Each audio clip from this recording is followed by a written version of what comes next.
आपने दिनकर जी की कविता पढ़ी और फिर मैंने बाबा ने पढ़ी, मैंने सिर्फ रिपीट की कि क्या बाबा ने कहा आज विधानसभा में। राहुल देव जी को सुना। राहुल देव जी पिता तुल्य है, मैं उनको देखते देखते बड़ा हुआ हूं। लेकिन मुझे दिनकर जी की उस कविता का आखिरी जो वाक्य वो भी याद आता है, जब नाश मनुष्य पर छाता है तो पहले विवेक मर जाता है। राहुल देव जी, पहले विवेक मर जाता है।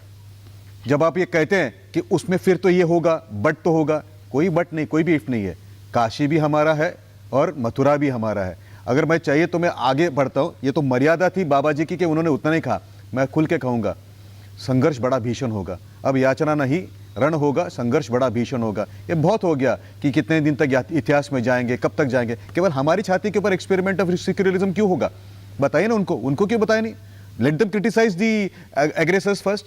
इनका डीएनए हमारा डीएनए सेम है। कायर थे, तलवार के जोर पे डर गए, इसीलिए तो मुसलमान बन गए, नहीं तो क्या था उस पर बताइए। ये हमारे तो डीएनए से आते। इन्होंने उल्टा आपने कहना चाहिए कि कम बैक इनटू स्वधर्म में आने की आपने उसके सामने चेष्टा करनी चाहिए। सर, आप जैसे पढ़े लिखे लोग जब ये कहते हैं कि नहीं, हाँ जी, आ रहा हूं, तब हमको बड़ा डर लगता है।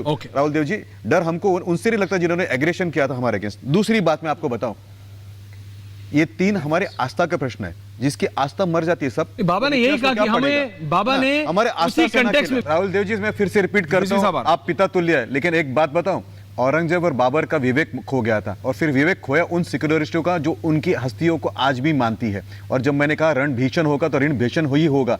तलवार का रण तलवार से होता है, वोट का रण वोट से होता है और कोर्ट का रण कोर्ट से होता है और टीवी का रण जो है टीवी में होता है। रण तो भीषण होगा।